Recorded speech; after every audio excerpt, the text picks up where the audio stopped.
Voilà, en tout cas, on est très heureux que le Seigneur vous bénisse au milieu de nous. Voilà, Armen priait tout à l'heure, et je crois que c'est aussi une direction. Il priait par rapport à la paix. Et vous savez, beaucoup d'entre nous, nous pouvons, et c'est un défi pour nous sur Terre, d'être véritablement dans la paix. Alors, ce n'est pas le thème de mon message, mais je voudrais en parler quelques instants. Vous savez, la Bible dit que Jésus est le prince de la paix.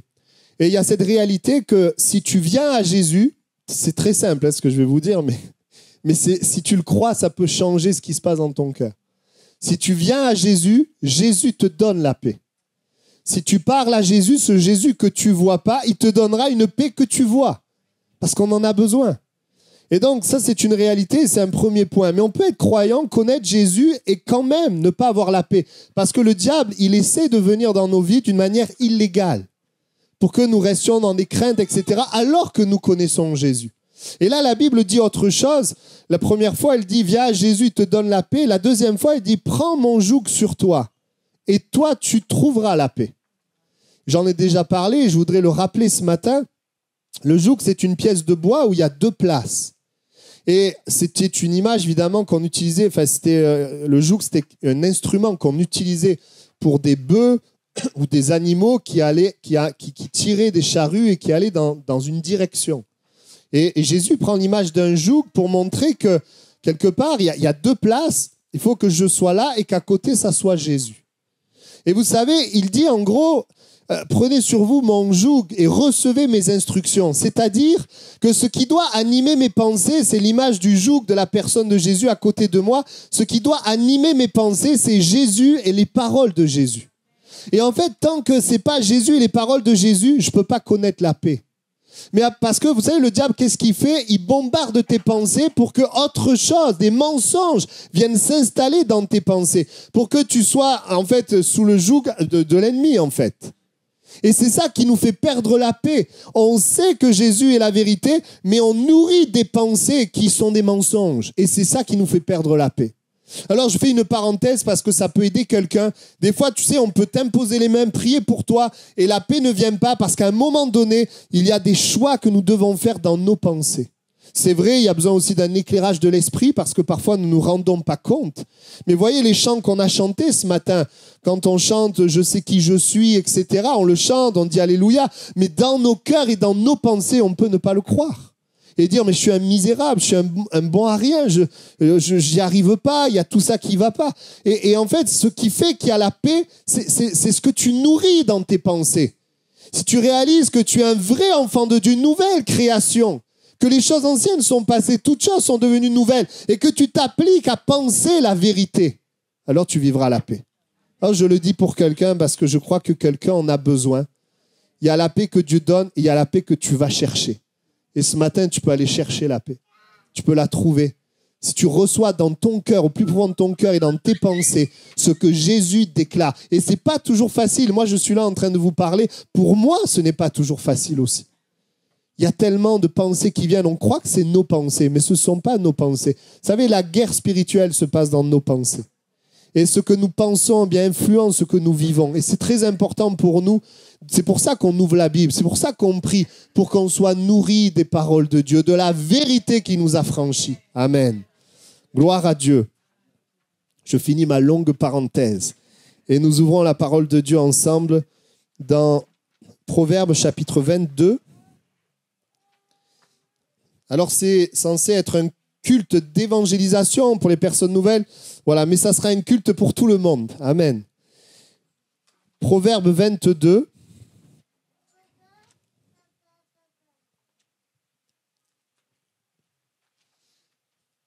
Et je trouvais que Vanessa, dans le choix des chants, a choisi des chants dans le sens du message. C'est certainement que le Seigneur veut faire quelque chose. Voilà, Proverbe 22, verset 1. La réputation est préférable à de grandes richesses et la grâce vaut mieux que l'argent et que l'or. Amen. Qui aimerait avoir de l'argent et de l'or? Faites pas les hypocrites. On en veut tous, même si ce n'est pas le plus important. Mais la Bible dit que la grâce, ça vaut mieux que l'argent et que l'or. Et ce matin, je voudrais te parler de la faveur de Dieu. La faveur de Dieu, la grâce de Dieu, je vais faire un lien entre les deux pour qu'on comprenne bien ce que c'est. La Bible dit aussi que Dieu dispose du royaume en notre faveur comme le Père en a disposé en sa faveur. Notre Dieu est un Dieu qui veut être favorable à l'homme afin de manifester tout ce qui fait partie du ciel dans la vie de l'homme. Et je ne sais pas si ça vous est déjà arrivé d'être avec quelqu'un qui vous est favorable. Quelqu'un qui vous est favorable. Alors, si la personne qui vous est favorable, elle est pauvre, elle ne peut rien faire pour vous. Elle vous est favorable, mais bon, elle ne peut rien faire, elle est pauvre. Mais si quelqu'un qui a une certaine position, une certaine richesse vous est favorable, alors vous en bénéficiez. Par exemple, on a des personnes placées qui aident à trouver un emploi. Ou par exemple, qui donnent quelque chose, etc. Je me rappelle, il y a quelques années de cela, une personne que je ne connaissais pas, mais que ma belle-mère connaissait. Elle nous a fait trouver des invitations pour aller dans une sorte de, je ne sais pas comment je pourrais appeler ça, de collation, voilà, où en fait, il y avait les personnes qui travaillaient dans la patrouille de France, parce que nous, on était à Salon de Provence.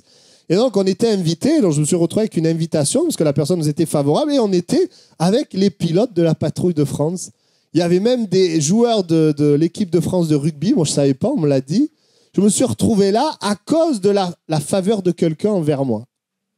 Alors bon, ça n'apporte pas grand-chose. Bon, j'ai pris une photo avec le pilote de la patrouille de France, mais c'est tellement extraordinaire quand celui qui t'est favorable, c'est Dieu lui-même. Quand le Dieu qui a créé le ciel et la terre t'est favorable. Quand le Dieu qui est tout-puissant t'est favorable. Quand le Dieu qui t'aime plus que personne ne pourra jamais t'aimer t'est favorable. Parce que bon, moi, elle était favorable. On a eu une super après-midi, c'est très, très bien. Mais quand Dieu t'est favorable, c'est toute ta vie qui peut changer. C'est tout ton quotidien qui peut changer. Vous savez, Dieu, ce n'est pas un Dieu qui veut juste sauver au ciel. Et loin de moi de minimiser parce que c'est la plus grande chose qu'il nous donne, d'être sauvé au ciel. Mais Dieu, c'est un Dieu qui veut être favorable tous les jours de ta vie. Il n'est pas là à se dire, bon, quand il sera au ciel, il sera heureux, et puis tant qu'il est sur la terre, il va galérer un peu, excusez-moi l'expression, il va avoir quelques difficultés, mais après, ça sera bien. Non, c'est un Dieu qui, chaque jour de ta vie, veut manifester sa faveur envers toi. Amen. Et ça, c'est important. C'est toujours merveilleux quand tu as la faveur de Dieu, mais c'est terrible quand tu n'as pas la faveur de Dieu. Quand tu es tout seul. Parce que la Bible dit que nous sommes dans un monde qui est spirituel et que nous ne contrôlons pas les choses. Le monde spirituel domine le monde matériel. Et quand je n'ai pas la faveur de Dieu, il y en a un, le diable, qui peut me détruire et qui veut me détruire. Et même si j'essaie de faire mes calculs, je compte sur mon intelligence, je compte sur ma force, je compte sur mon amour, je compte sur tout ce qui est en moi, je me rends bien compte à un moment donné que les choses, elles m'échappent. Parce que nous avons besoin de la faveur de Dieu. Le verset qu'on a lu parle de la grâce, que la grâce est préférable. C'est quoi la grâce? La grâce, c'est la faveur, mais c'est la faveur qu'on ne mérite pas, pour définir la grâce. Pourquoi la grâce de Dieu, la faveur de Dieu, pourquoi on ne la mérite pas? Pourquoi l'homme ne la mérite pas? La Bible le dit, les hommes ne méritent pas la faveur de Dieu. C'est très simple, parce que l'homme est pécheur. Parce que l'homme fait des choses qui sont contraires au dessein de Dieu, contraires au cœur de Dieu. Et à cause du péché, la Bible dit que ce n'est pas la faveur qui est sur nous, mais la colère de Dieu. La colère de Dieu vient sur le péché. Le salaire du péché, c'est la mort. Mais merci Seigneur, notre Dieu, qui est un Dieu d'amour, a trouvé un moyen de nous être favorable alors que nous ne le méritons pas. Comment? En envoyant Jésus qui, lui, va régler le problème du péché, qui, lui, va prendre sur lui la colère de Dieu pour que la colère ne soit plus sur moi, mais que je puisse être sous la grâce de Dieu, sous la faveur de Dieu. Autrement dit, la faveur de Dieu vient par Jésus-Christ. Il n'y a pas de faveur en dehors de Jésus. Sans Jésus, la colère de Dieu demeure parce que je reste dans mon péché. Mais lorsque je crois en Jésus, lorsque j'accepte Jésus, lorsque je comprends et que je crois qu'il a pris mes péchés, qu'il m'a pardonné, alors Dieu m'est favorable. Et ce matin, si tu vis une vie de galère, une vie triste, une vie d'angoisse, une vie difficile, j'aimerais t'inviter à tourner tes regards vers Jésus. Parce que Dieu a donné Jésus pour que la colère ne vienne pas sur toi. Dieu ne veut pas que sa colère vienne sur toi. Sa colère est déjà venue sur Jésus lorsqu'il est mort sur la croix. Pourquoi la colère est venue sur Jésus? Afin qu'elle ne vienne plus sur toi. Mais que tu puisses être réconcilié avec Dieu, que tu sois sous la faveur de Dieu. Mais si je n'accepte pas Jésus, je reste sous la colère, alors que le moyen est là. C'est un peu comme un médicament qui existe, mais je ne le prends pas et je reste malade. Le médicament est là, tu as juste à le saisir, juste à le prendre. Pour ça, il nous faut de l'humilité et de la foi. Il nous faut croire, tout simplement. Et donc, quand il y a la faveur de Dieu, elle va se manifester dans les domaines de ta vie. La faveur de Dieu, Dieu qui t'est favorable, ça va se manifester dans le travail. Ça va se manifester dans ta santé. Ça peut se manifester dans ta famille, dans ton église, dans ton être intérieur, dans tes projets, dans tes défis et même dans tes problèmes. La grâce, la faveur de Dieu veut se manifester dans les domaines où tu en as besoin, où tu en as tant besoin. C'est quoi la faveur de Dieu? C'est tout ce qu'on trouve en Dieu, tout ce qu'on trouve au ciel, j'en ai déjà parlé. Le salut, l'appel de Dieu, sa force, ses bontés, son secours, ses dons, sa puissance, tout ce que nous trouvons au ciel est disponible pour toi au travers de Jésus-Christ. Et c'est un message aussi pour rappeler à ceux qui croient en Jésus que nous sommes appelés à vivre dans la faveur de Dieu.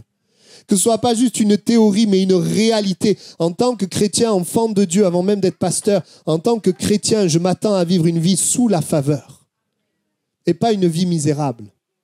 Et pour cela, et je ferai le lien avec ce que j'ai dit en début de message, et on en parlera à la fin, il est très important dans mes pensées de croire que la faveur de Dieu est sur ma vie.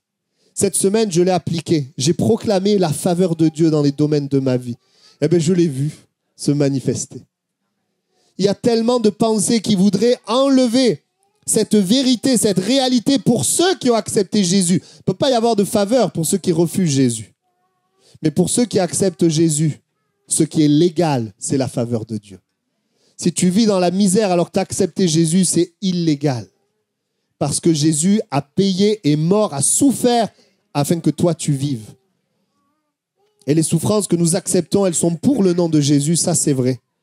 Mais les souffrances qui viennent du diable, les souffrances qui viennent de tout ce qui est des ténèbres, nous ne les acceptons pas. Parce que nous sommes sous sa faveur et sa grâce. Et je prie que le peuple de Dieu, nous-mêmes, moi-même, nous soyons affermis dans le fait que Dieu nous est favorable. Le combat est spirituel, le combat c'est un combat de foi. Parce que quand nous regardons aux choses autour de nous, eh bien nous ne voyons pas avec nos yeux toujours la faveur de Dieu. Et nous avons tellement besoin de faire confiance en Dieu. Amen.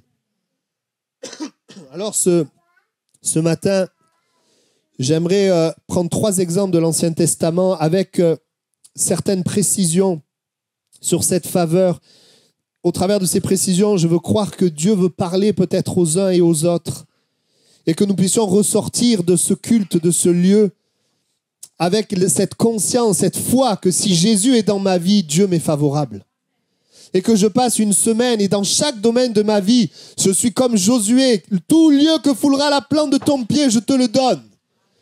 Où je dis dans chaque domaine de ma vie, parce que j'ai Christ, je veux voir la faveur de Dieu se manifester. Certes, des fois, ça se fait rapidement. Certes, des fois, c'est plus difficile parce qu'il y a un combat spirituel. Parce qu'il y a une réalité spirituelle. Il y a des anges, il y a des démons, il y a un combat, il y a des mensonges, il y a la vérité. Et tout ça est en lien. Lorsque tu acceptes des mensonges, tu donnes pouvoir au diable. Lorsque tu acceptes la vérité, tu donnes pouvoir au Saint-Esprit et aux anges. Et le combat est dans nos pensées. Et si tu comprends ce matin qu'en Jésus, Dieu t'est favorable, si c'est ancré dans tes pensées, si tu le proclames, tu le verras se manifester. Et je ne prêche pas l'évangile de prospérité, mais la prospérité fait partie de l'évangile. La faveur de Dieu, la grâce de Dieu.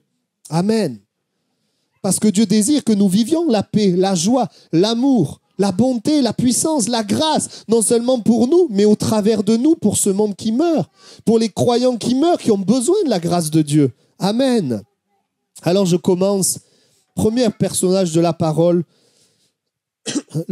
cet homme que vous connaissez bien, Joseph.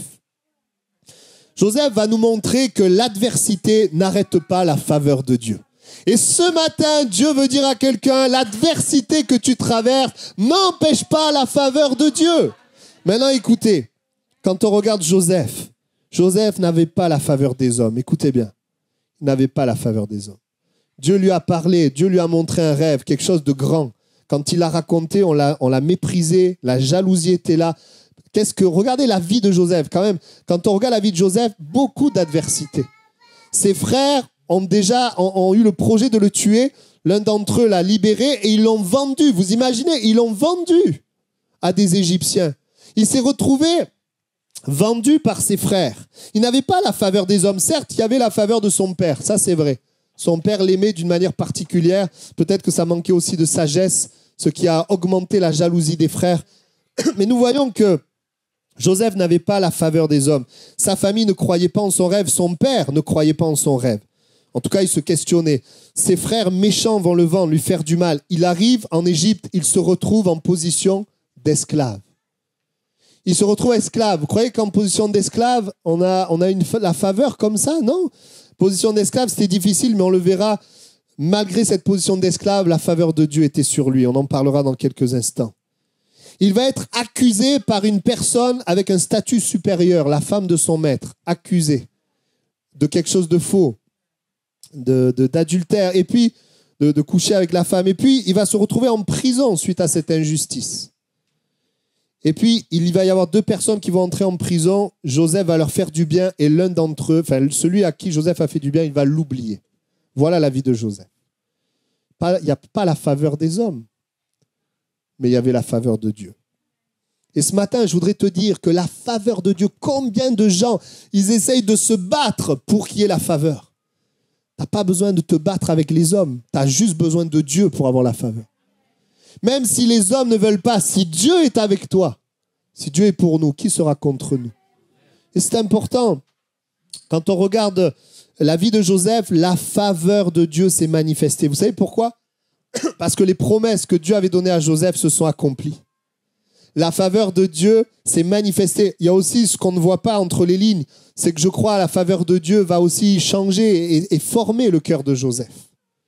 Joseph va rester fidèle à Dieu et on voit que les promesses vont s'accomplir. Il va devenir utile. Si vous ne connaissez pas son histoire, il va devenir un instrument de salut pour sa famille et tout un pays et même les pays autour.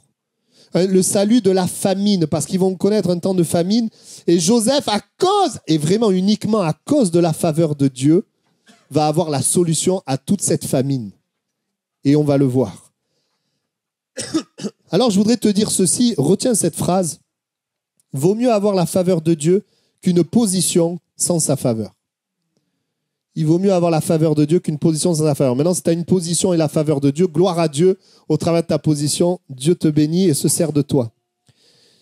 On le voit, la faveur de Dieu va se manifester aussi dans le fait que Dieu va donner de la force face à la tentation que Joseph va traverser. Quand cette femme va venir pour l'inviter à coucher avec elle, eh bien, il va y avoir cette force pour résister, pour fuir. Et j'aimerais vous dire que la faveur de Dieu sur notre vie, elle nous amène aussi loin du péché. Le péché n'aura point de pouvoir sur vous parce que vous êtes sous la faveur, sous la grâce. Quand il y a la faveur, il y a une force face au péché. Il y a une force face au mal. Parce que nous savons qui nous sommes. La faveur est sur nos vies et il y a une force, et heureusement pour lui, qu'il a résisté à cela. Face à l'accusation de la femme de son maître, il y a eu la faveur de Dieu parce que normalement il aurait dû mourir. Quand tu as un esclave qui est soupçonné d'avoir couché avec la femme du maître, le maître il fait mourir l'esclave, c'est clair. Un esclave ce n'est rien à l'époque, c'est rien du tout. Mais il y a la faveur de Dieu. Dieu ne permet pas qu'il meure. Certes, il vit quand même des injustices, il vit la prison. C'est pas parce qu'il y a la faveur de Dieu que tout se passe comme sur des roulettes, le tapis rouge devant nous, non. Il y a des obstacles, il y a des difficultés. Et comme je dis, la faveur peut se manifester dans les circonstances. Et si elle ne se manifeste pas dans les circonstances, elle se manifeste dans notre cœur. Nous voyons que face à l'accusation de cette femme, il va être gardé de la mort, même si justice n'est pas faite à ce moment-là. Quand les chansons et le panetier vont entrer du pharaon, vont venir en prison, soupçonnés, eh bien, Joseph, encore une fois, va vivre la faveur de Dieu pour les aider. pour amener la vérité. Ils vont faire un songe et par la puissance de Dieu, il va être en capacité d'expliquer les songes aux deux. Et par l'explication pas au panetier, à l'échanson vont être rétablies. Et Joseph va lui dire, ne m'oublie pas. Dieu a été favorable à Joseph pour l'aider. Et lui demande de ne pas l'oublier. Et la Bible dit qu'il l'a oublié. Mais nous voyons la faveur de Dieu pour aider cet homme, pour le rétablissement de cet homme. Ce n'est pas venu par les capacités de Joseph. Non, c'est venu par Dieu lui-même, la faveur de Dieu. Et plus tard, quand le pharaon va faire un rêve, là encore une fois, la faveur de Dieu va se manifester dans la vie de Joseph. Parce que deux choses. Premièrement, Dieu va donner à Joseph l'explication du songe du pharaon. Je ne rentre pas dans le détail, mais c'était avec, je crois, des vaches et des épis. Et il va donner l'explication, lui dire, voilà, il va y avoir des années d'abondance, des années de famine. Ça, c'est déjà la faveur de Dieu. Il ne pouvait pas, par ses capacités humaines, donner l'explication. Il y a eu aussi la grâce de Dieu dans le fait que les chansons vont se souvenir de celui qui avait déjà interprété. Ça aussi, c'est la faveur de Dieu. Il n'y avait pas quelqu'un pour lui taper sur l'épaule. Hey, n'oublie pas Joseph en prison. C'est Dieu qui lui a tapé sur l'épaule pour lui dire. Excusez-moi l'expression. Et on voit que non seulement, premièrement, il a l'explication, mais Dieu lui donne aussi la sagesse de savoir quoi faire. Il lui dit, tu vas amasser pendant les années d'abondance 1/5 et pendant les années de famine, tu pourras pourvoir aux besoins. Il va y avoir une sagesse. Et tout cela, c'est la faveur de Dieu. Et mon point est celui-ci. Même si les choses sont contre toi, même s'il y a de l'adversité, si tu restes avec Dieu, si tu fais confiance en Dieu, la faveur de Dieu se manifeste. Reste tout simplement confiant en Dieu. Dieu ne te demande pas de faire des exploits. Dieu te demande juste de garder confiance en lui. Juste de continuer de marcher avec lui. Et lui est celui qui aplanit les sentiers. Amen.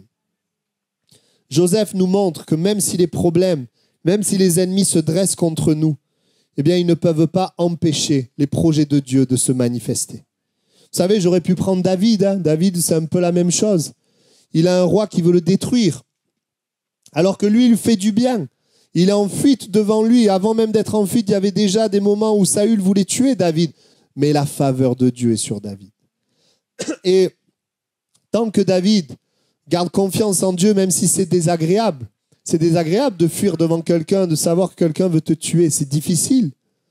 Il garde confiance en Dieu et Dieu va faire grâce. Le moment où David va être fatigué de cela, il va commencer à raisonner par ses propres forces. C'est là où il va avoir les pires problèmes de sa vie, où on va venir attaquer sa famille, etc. Et c'est intéressant de voir que le diable vient le toucher au moment où il arrête de faire confiance en Dieu, il commence à se confier en lui-même. Et bien aimé, je voudrais vous dire, n'essaye pas de gagner la faveur par tes propres forces. Ne cherche pas la faveur des hommes. Reste avec Dieu. Fais confiance en Dieu. L'exemple de Joseph a été donné ce matin afin que tu saches que même s'il y a des moments d'injustice, même s'il y a des moments difficiles, il est celui qui nous est favorable et qui sait au temps marqué intervenir. Amen. Crois en Jésus. Reste attaché à lui et proclame la faveur de Dieu malgré la faveur des hommes que tu n'as pas. Fais confiance en Dieu malgré les difficultés. Et fais également ce qui est agréable à Dieu malgré les difficultés. La faveur de Dieu se manifestera. Quelqu'un a peut-être besoin de savoir que Dieu t'est favorable même si autour de toi, ce n'est pas le cas. Même si c'est difficile.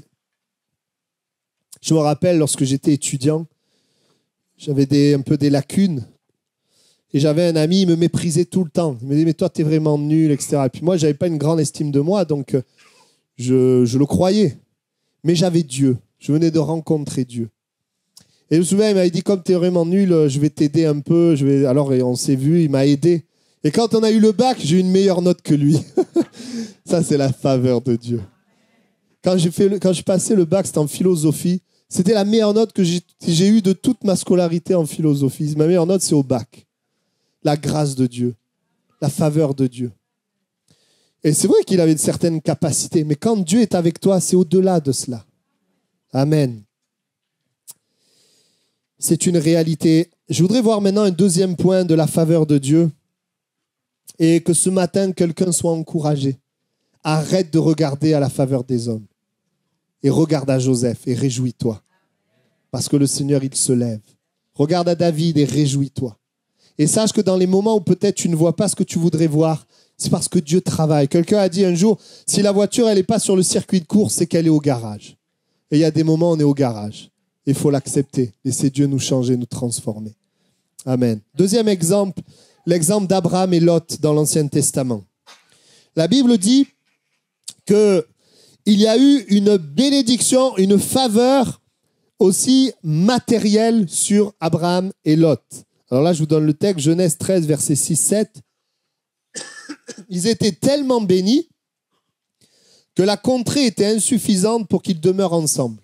Donc Abraham est l'oncle, Lot est le neveu, et leurs biens étaient si considérables qu'ils ne pouvaient demeurer ensemble. Il y eut querelle entre les bergers des troupeaux d'Abraham et les bergers des troupeaux de Lot. Amen. Alors, c'est intéressant de voir comment se fait-il que Abraham et Lot soient bénis comme ça. Eh bien, nous avons la réponse dans Genèse 12, versets 1 à 4. L'Éternel dit à Abraham, « Va-t'en de ton pays, de ta patrie, de la maison de ton père, dans le pays que je te montrerai. Je ferai de toi une grande nation et je te bénirai. Je rendrai ton nom grand et tu seras une source de bénédiction. Je bénirai ceux qui te béniront, je maudirai ceux qui te maudiront et toutes les familles de la terre seront bénies en toi. » Abraham partit comme l'Éternel le lui avait dit et Lot partit avec lui. Abraham était âgé de 75 ans lorsqu'il sortit de Charan. Vous savez pourquoi il y avait la faveur de Dieu? C'est simple. Parce qu'Abraham a entendu la voix de Dieu et qu'il a écouté Dieu. C'est aussi simple que ça. Dieu a appelé Abraham à aller dans une direction, il y est allé. Et parce qu'il y est allé, la faveur s'est manifestée. Quand tu écoutes la parole de Dieu, quand tu la crois et que tu vas dans cette direction, tu vis la faveur de Dieu. Et Lot, pourquoi Lot, il est béni? Lui, il n'a pas entendu la voix de Dieu, mais il a suivi celui qui a entendu la voix de Dieu. Donc, comme Lot, il a suivi celui qui suit Dieu, il a été béni aussi. Mais on va voir que, même s'il a été béni, Lot avait des choses à apprendre qu'Abraham avait déjà appris. Lot avait des étapes à passer qu'Abraham avait déjà passées. Et ça, c'est important.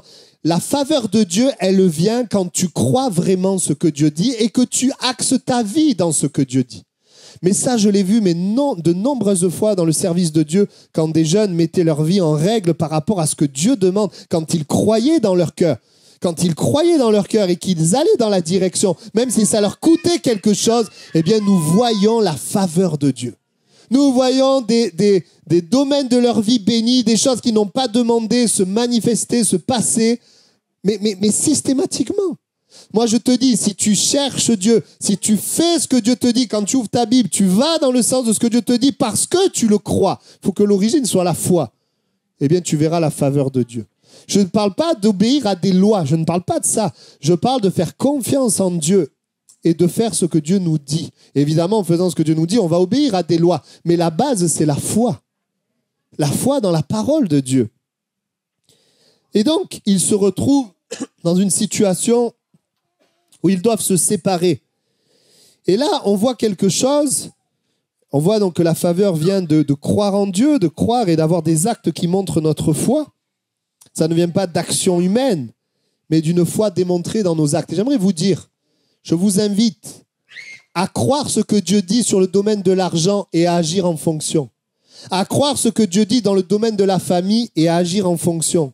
À croire ce que Dieu dit dans le domaine du service de Dieu et à agir en fonction.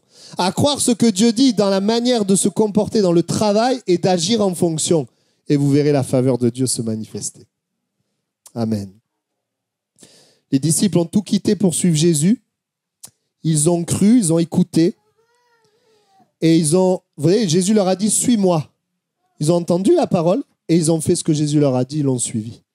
Et quand ils l'ont suivi, la faveur de Dieu s'est manifestée. Non seulement, on le sait, ils ont vu les miracles se produire, ils ont vu Jésus agir, mais cette semaine, dans ma lecture quotidienne, quelque chose a arrêté mon attention. Alors j'aimerais vous le partager. La Bible dit, dans Luc 8, 2, 3, les 12 étaient avec lui, donc Jésus, et quelques femmes qui avaient été guéries d'esprits malins et de maladies. Marie, dite de Magdala, de laquelle étaient sortis 7 démons, Jeanne, femme de Chuza, intendant d'Hérode, Suzanne et plusieurs autres, et regardez qui dit, qui l'assistaient de leurs biens. J'ai remarqué quelque chose très simple, c'est qu'en suivant Jésus, en faisant l'œuvre de Dieu, Dieu a mis dans le cœur de ces femmes de les assister de leurs biens. C'est-à-dire que ce texte nous montre comment Jésus a pourvu aux besoins des disciples d'une certaine manière. Jésus a touché des gens et Dieu, parce que Dieu est Dieu, tout lui appartient. Il y a ces femmes qui ont été guéries, délivrées et Dieu leur a mis dans le cœur de pourvoir aux besoins des disciples. Et ça, je vous le dis, quand vous choisissez de suivre Dieu, Dieu saura par n'importe quel moyen pourvoir à tes besoins.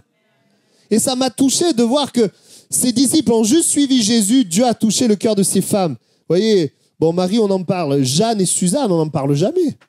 Pourtant, ces femmes-là, Dieu les a touchées, s'est servi d'eux pour assister des biens, Jésus et les disciples. Et moi, je vous dis ceci, quand la Bible nous dit ceci, quand nous mettons le royaume de Dieu en premier, eh bien, tous les besoins, Dieu s'en occupe. Vous avez l'exemple ici dans la Bible. C'est merveilleux. S'ils n'avaient pas suivi Jésus, ils n'auraient pas eu ces choses-là. Ils n'auraient pas vécu ces choses-là. Amen. Quand je crois en Jésus, que je marche, il y a la faveur de Dieu qui se manifeste. Par des moyens parfois qu'on ne soupçonne pas. Je pourrais en raconter, mais je vais passer, ça serait long. Alors, il y a quand même un point, c'est qu'à un moment donné, entre Abraham et Lot, il va y avoir un changement. Il va y avoir une direction différente. À partir du verset où la bénédiction est grande, qu'on a lu, Lot, écoutez bien, va choisir, je dirais, c'est moi qui le dis, il va choisir la faveur des hommes. Il va choisir, finalement, ou pour être un petit peu plus précis, de s'appuyer plus sur ce qu'il voit que sur ce que Dieu dit. La Bible dit que il va voir les plaines arrosées du Jourdain et il va décider d'aller vers ces plaines. C'est très intéressant de voir qu'à partir de ce moment-là, ce n'est plus écouter Dieu qui compte, c'est d'aller dans le sens de ce que je vois. Et à partir du moment où Lot va aller vers ces plaines arrosées du Jourdain, la descente va commencer. Et vous voyez, c'est intéressant, la faveur de Dieu était sur Lot, mais quand il a décidé de se confier dans ce qu'il voyait, plutôt que de se confier en Dieu et dans la parole de Dieu, eh bien, il va descendre. L'Écriture dit qu'il va tourmenter son âme, il va terminer à Sodome et Gomorrhe, un endroit de péché. Il va ne pas avoir d'impact auprès de sa famille et il va terminer sa vie juste sauvé à cause d'Abraham qui a intercédé pour lui.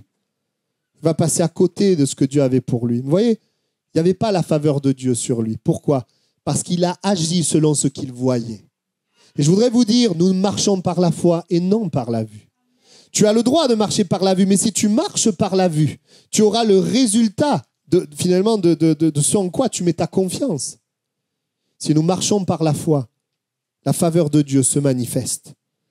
Et vous voyez, il va pas en profiter de ces plaines arrosées du Jourdain. Il va perdre sa famille, il va perdre son autorité, il va tourmenter son âme, ne plus être béni par Dieu et sauvé par Dieu au dernier moment. Parce que, à un moment donné, au lieu de faire confiance en Dieu, il a mis sa confiance dans ce qu'il voyait. J'aimerais vous dire, il aurait très bien pu revenir. Il aurait très bien pu, comme Abraham, dresser des autels, s'adresser à Dieu, mais on ne le voit pas le faire. On le voit plutôt aller vers Sodome et Gomorrhe. On le voit aller dans une mauvaise direction. Et c'est toujours dangereux de regarder aux circonstances, de chercher la faveur des hommes et ce qui nous plaît, plutôt que de garder nos regards sur ce qui plaît à Dieu, sur la parole de Dieu. Vous voyez, Abraham, lui, va se retrouver dans le désert.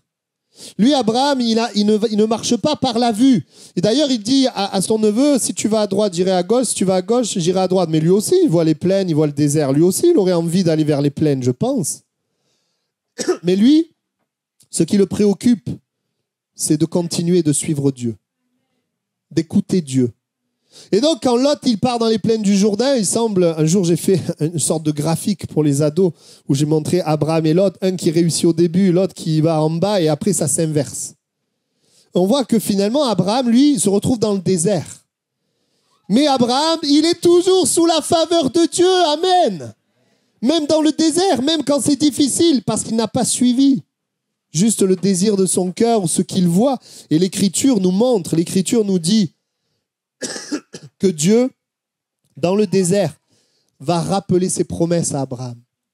Il va lui dire, tu seras béni, tes enfants seront bénis, tu auras ce pays en possession. Et bien sûr, on le sait, au travers de de la Bible qu'il va devenir un ami de Dieu. Sa relation avec Dieu va se développer. Et voyez, le deuxième point, c'est quoi? C'est que la faveur de Dieu, c'est pas comme la pluie qui tombe du ciel en espérant être au bon moment. Non, la faveur de Dieu, ça dépend de quelle direction je donne à ma vie. Ça dépend de, finalement, est-ce que je fais confiance en Dieu ou est-ce que je fais confiance en la chair, ce que je vois? Si tu fais confiance en Dieu, la faveur de Dieu est sur ta vie et se manifestera. Mais si tu fais confiance dans ce que tu vois, tu donneras accès au diable. Tu donneras accès au péché. Et tu vas rentrer dans des luttes et des combats que Dieu aurait voulu t'éviter. Amen.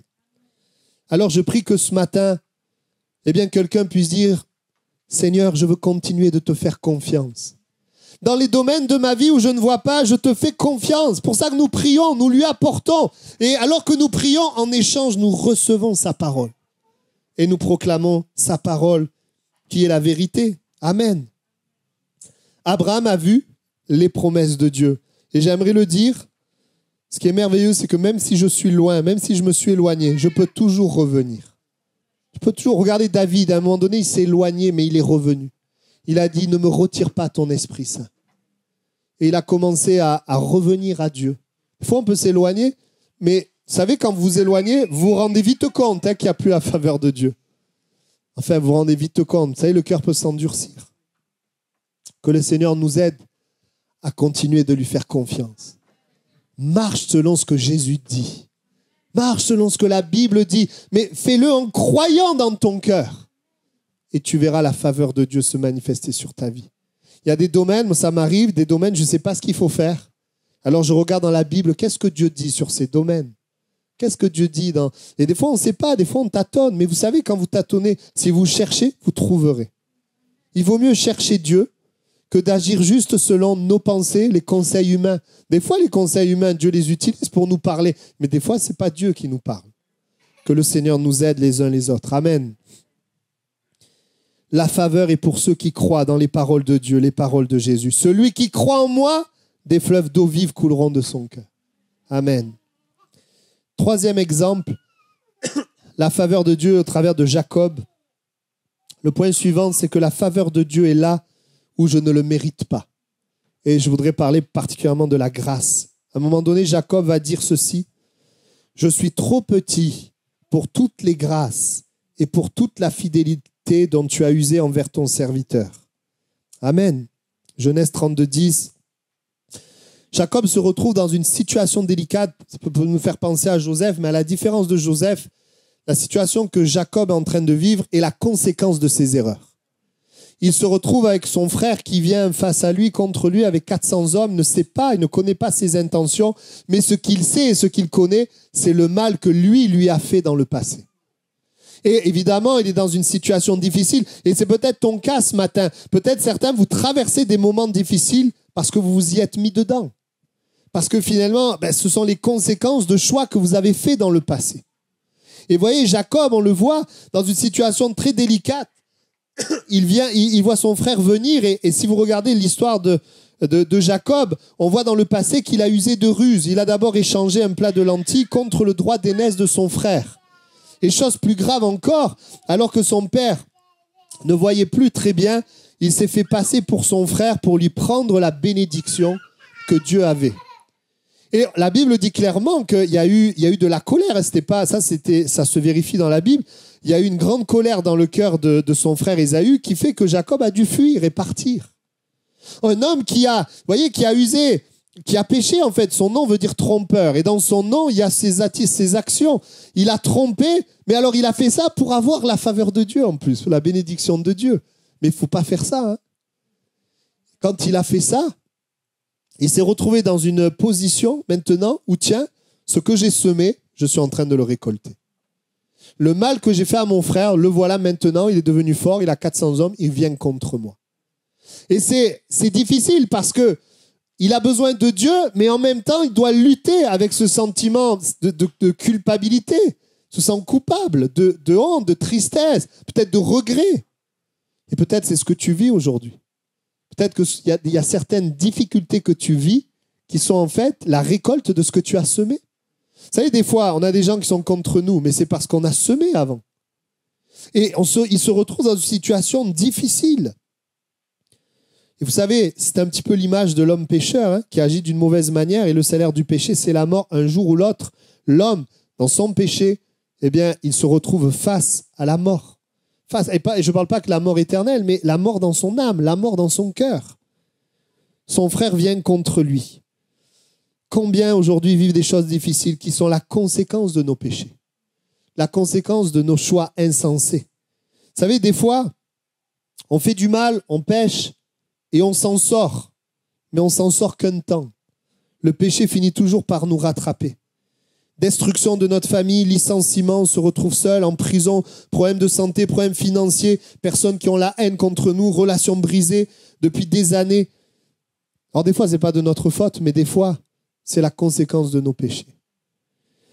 Et peut-être que tu vis quelque chose de difficile à cause de ton péché, mais j'ai une bonne nouvelle pour toi ce matin, la grâce de Dieu peut faire quelque chose.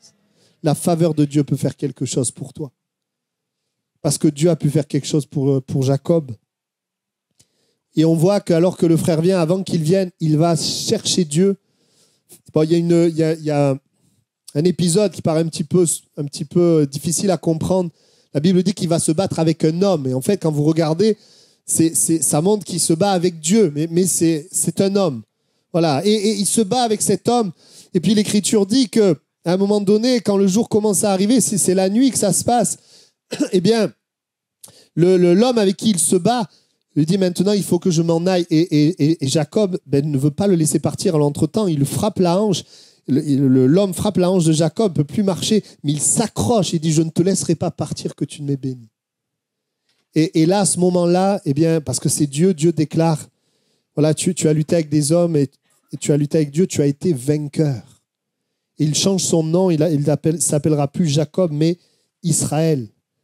Il y a quelque chose qui se passe à ce moment-là. Et j'aimerais m'arrêter sur quelques points. Vous voyez, à ce moment-là, alors qu'il a cette rencontre avec Dieu, son frère arrive et son frère ne le détruit pas.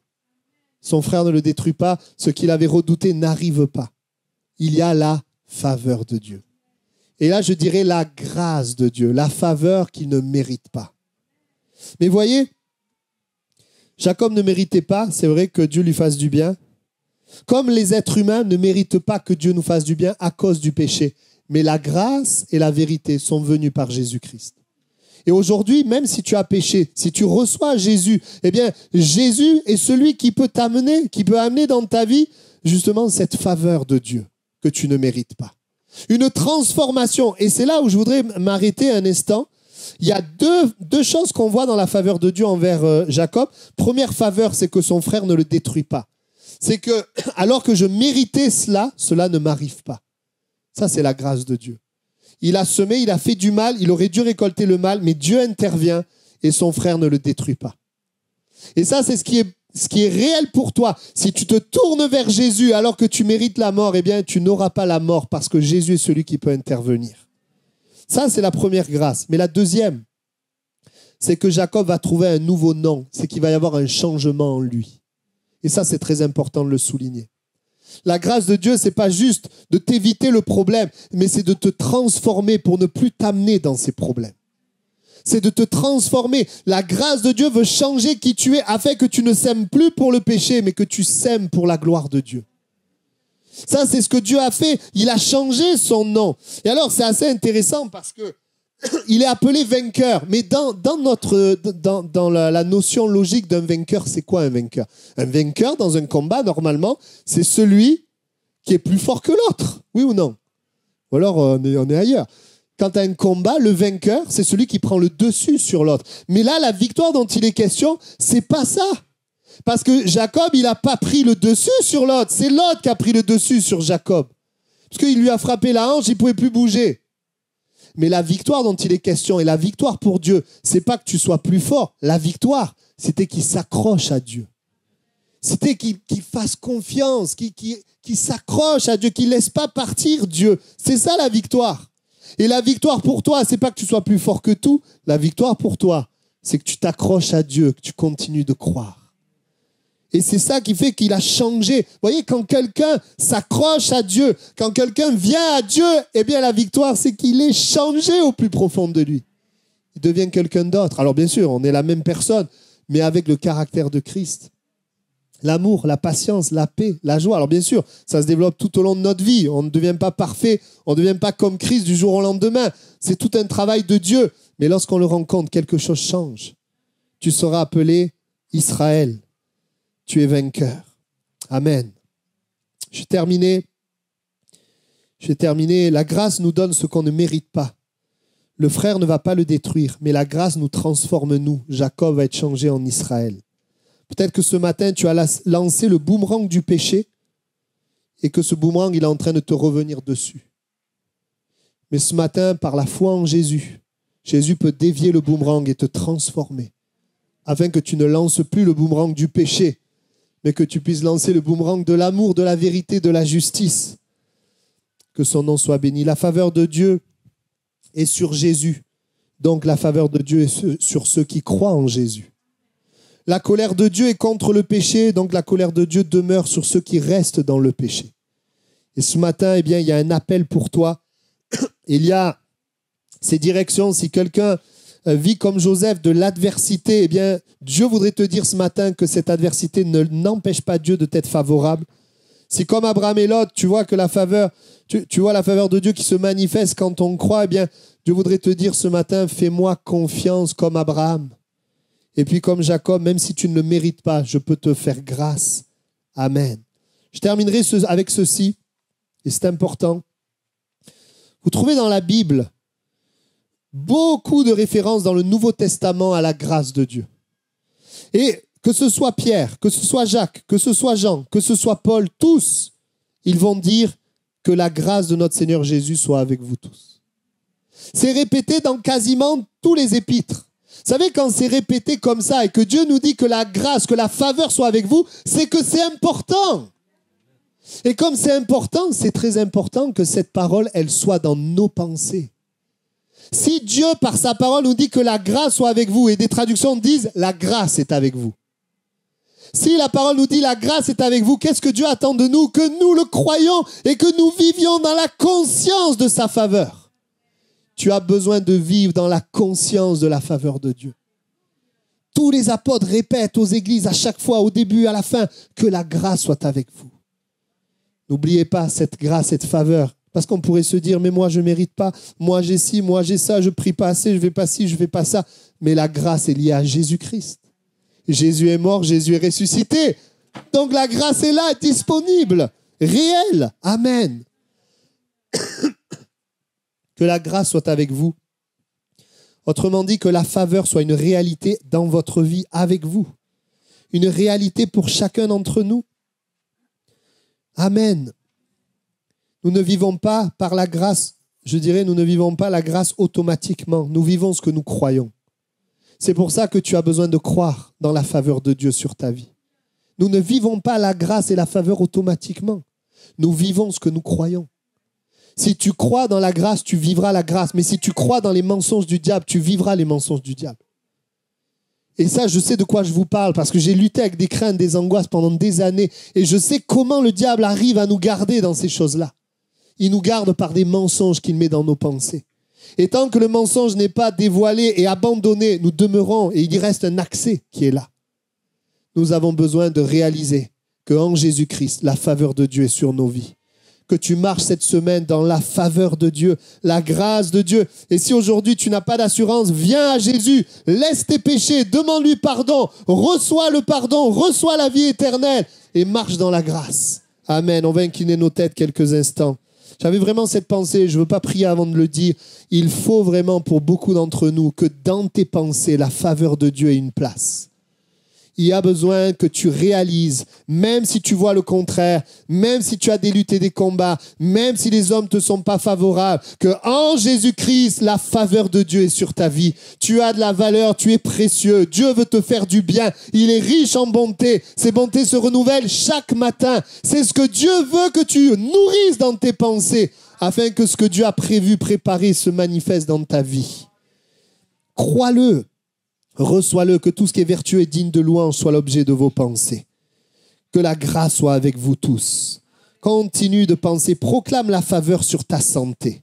Proclame la faveur sur l'Église. Proclame la faveur dans tes finances. Proclame la faveur dans ton être intérieur. Proclame la faveur dans tes problèmes. Et déclare, tu m'es favorable. Tu es avec moi. Ne proclame pas les symptômes de ta maladie. Ne proclame pas les problèmes de ta famille. Ne proclame pas le manque dans tes finances. Mais proclame la faveur de Dieu. Proclame que Dieu t'est favorable. Dans tes études, jeune homme, jeune fille, que le Seigneur te rend capable. Qu'il fait au-delà de ce que tu peux penser, imaginer. Dans ton travail, la faveur de Dieu pour rayonner. Dans ton témoignage, la faveur de Dieu. Beaucoup d'entre vous, vous nourrissez des pensées que vous êtes un piètre témoin, que vous ne savez pas parler de Dieu, vous ne savez pas parler de Jésus, que votre prière n'a pas d'efficacité. Change ta pensée et déclare que Dieu est avec toi. L'Esprit vit en toi. Il se sert de toi. Il accomplit, il agit selon la prière que tu donnes. Commence à proclamer la faveur de Dieu dans ton témoignage, dans ta santé, dans ton service, dans tes relations et dans les projets qui viennent de Dieu. Proclame la faveur de Dieu. Prions ensemble le Seigneur. Nous te bénissons, Seigneur, parce que tu es au milieu de nous. Notre Dieu, aujourd'hui, tu nous amènes à regarder la beauté de Jésus, de son sacrifice et de sa résurrection. Et ce matin, tu nous rappelles qu'en Jésus, eh bien, nous sommes dans la grâce de Dieu, la faveur de Dieu. Tu nous es favorable, tu veux nous faire du bien. Et même si nous voyons, Seigneur, des combats devant nous, nous savons dans quel monde nous vivons. Eh bien, nous voulons dans notre cœur nourrir ta parole. Nourrir, Seigneur, la vérité. Je prie pour mes frères et mes sœurs, Seigneur, qui peut-être vivent des choses difficiles. Je prie pour que ce matin, un changement s'opère dans leurs pensées et qu'ils acceptent de croire dans la faveur de Dieu. Que ce matin, beaucoup arrêtent de penser, Seigneur, en dehors de Dieu, en fonction de ce qu'ils voient d'eux-mêmes. Seigneur, de l'ancien moi, mais qu'ils puissent penser, Seigneur, avec le filtre de ta parole, de ce que tu déclares.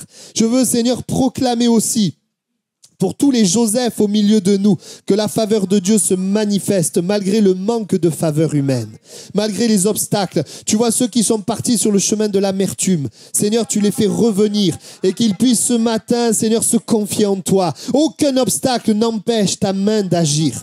Tu vois ceux qui sont comme Lot, Seigneur, qui ont suivi un temps et qui ont suivi, Seigneur, leurs yeux. Je prie qu'au milieu de nous, nous puissions vraiment croire ta parole et la suivre, l'écouter, afin que la faveur de Dieu se manifeste. Tu vois ceux qui ont besoin de poser des actes de foi, ils ne les posent pas et la faveur ne vient pas. Mais ce matin, tu leur donnes la force de poser des actes de foi afin que cette faveur se manifeste. Tu vois ceux et celles qui sont comme Jacob, Seigneur, dans la culpabilité, la condamnation. Seigneur, la tristesse, tu nous dis de confesser nos péchés. Tu es fidèle et juste pour nous pardonner. Et Seigneur, tu fais grâce. Non seulement en intervenant dans les situations, mais tu fais grâce en nous changeant, en nous transformant. Seigneur, je prie pour les Jacob au milieu de nous. Tu interviens, Seigneur. Amen.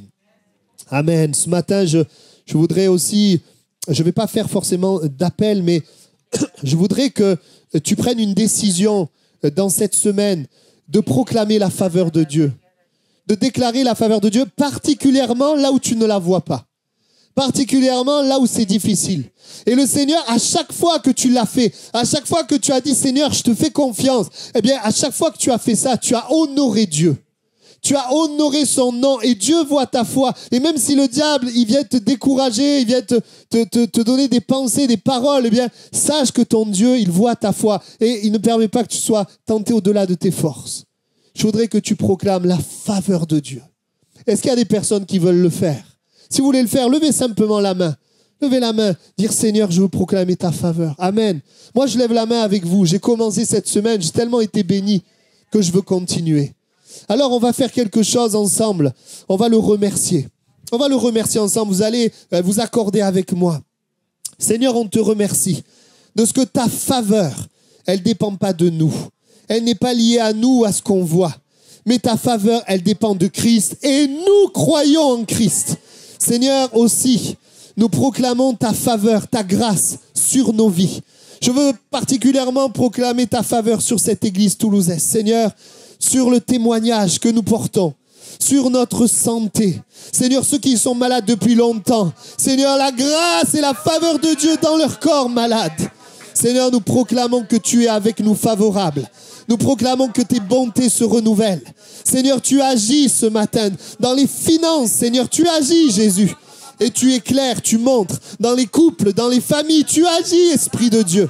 Là où il y a aussi les puissances des ténèbres, nous proclamons la faveur de Dieu, la délivrance, la transformation. Seigneur, là où il y a nos péchés qui nous accusent, Seigneur, nous nous repentons et nous proclamons aussi ta faveur. Seigneur, merci pour Joseph, merci pour Abraham, Seigneur, merci pour Jacob. Nous proclamons ta grâce sur nos vies. Merci Jésus, amen. Prenons juste quelques minutes pour prier, pour remercier le Seigneur. Ferme tes yeux et parle-lui. Et dis-lui, Seigneur, je te fais confiance. On a tous des domaines où on a besoin de voir la faveur de Dieu. Commence à lui parler quelques instants. Parle-lui, remercie-le. Amen. Si tu ne sais pas comment prier, tu peux même prier en esprit. Dire, Seigneur, on te fait confiance. Il faut que le Seigneur règne dans tes pensées. Parce que ce que tu penses, c'est ce qui t'arrive. Et nous avons besoin de penser que la grâce est avec nous. Alléluia. Il est avec nous tous les jours. Alléluia. Je déclare, Seigneur, que par la foi dans ta grâce, la foi dans le sacrifice et la résurrection de Jésus, que nous sommes bénis. Tu as dit que nous sommes bénis de toute bénédiction spirituelle dans les lieux célestes. C'est la vérité. Je déclare que la puissance des ténèbres lâche prise. Oh, je déclare que les raisonnements, les forteresses de raisonnement lâchent prise. Les mensonges sont dévoilés et abandonnés.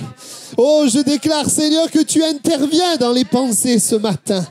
Tu vois le découragement, Jésus. Les pensées de découragement, nous les taillons en pièces au nom de Jésus. Oh, tu interviens, Jésus. Comme les mailles des Seiya. Tu touches, Jésus, pour les personnes nouvelles au milieu de nous. Qu'elles soient bénies à cause de Jésus. Seigneur, merci pour ce que tu fais. Est-ce qu'il y a quelqu'un ce matin qui veut donner sa vie à Jésus? Si tu veux donner ta vie à Jésus, voir la faveur de Dieu, lève ta main, je veux prier pour toi. Si tu n'as pas vraiment donné ta vie à Jésus et que tu veux le faire, simplement lève ta main. On veut prier pour toi afin que la faveur soit sur toi. Ouais, Dieu te voit, tu peux baisser la main. Amen. On prie ensemble, l'Église, pour cette personne. Seigneur, elle a levé la main. Nous te demandons, Seigneur, de rentrer dans sa vie. Nous te demandons de pardonner ses péchés. Nous te demandons de venir en tant que roi et seigneur de sa vie, maître, et qu'elle voit au travers de ta royauté la faveur de Dieu, la grâce de Dieu dans sa vie. Je déclare, Seigneur, une libération, une bénédiction, une grâce sur sa vie. Avec l'Église, nous proclamons que là où Jésus règne, la paix et la vie règnent. Tu bénis cette âme, tu rentres dans son cœur, tu pardonnes ses péchés et tu lui donnes la vie éternelle. Amen. Amen. Amen. Amen. Gloire à Dieu. Voilà, merci Seigneur pour ces temps que nous avons. Voilà, ne soyons pas des auditeurs oublieux, comme dit la Bible, en sortant, on oublie le message. Mais soyons de ceux qui proclamons la parole de Dieu. Ah, moi, ça m'a fait du bien. Vous voyez, avant de vous le prêcher, je l'ai vécu dans la semaine. Ça m'a fait du bien. J'ai dit, ta faveur, Seigneur. Et je l'ai vu, sa faveur. Tu vas la voir. Et si tu ne la vois pas tout de suite, comme Joseph, il n'a pas vu tout de suite. Il est quand même allé en prison. Mais si tu persévères dans la foi, tu la verras toujours. Et sache que même s'il y a des moments difficiles, ce ne sont pas des temps où tu ne pourras pas t'en sortir. Dieu a promis qu'il serait fidèle et qu'il nous garderait. Amen. Gloire à Dieu. Nous bénissons le Seigneur. Voilà, nous nous retrouvons jeudi. Voilà, pour la prière, c'était un peu notre semaine d'évangélisation. Mais en tout cas, on reprend nos réunions jeudi, temps d'enseignement, temps de prière. Et puis dimanche, on continue à s'attendre à Dieu. Prions pour nos cultes. Attendons-nous à Dieu pour nos cultes et nous verrons la gloire de Dieu. Amen. Et dans les temps de chant, voilà, chantons avec foi, avec cœur. Amen. Que le nom du Seigneur soit béni. Bon dimanche à tous.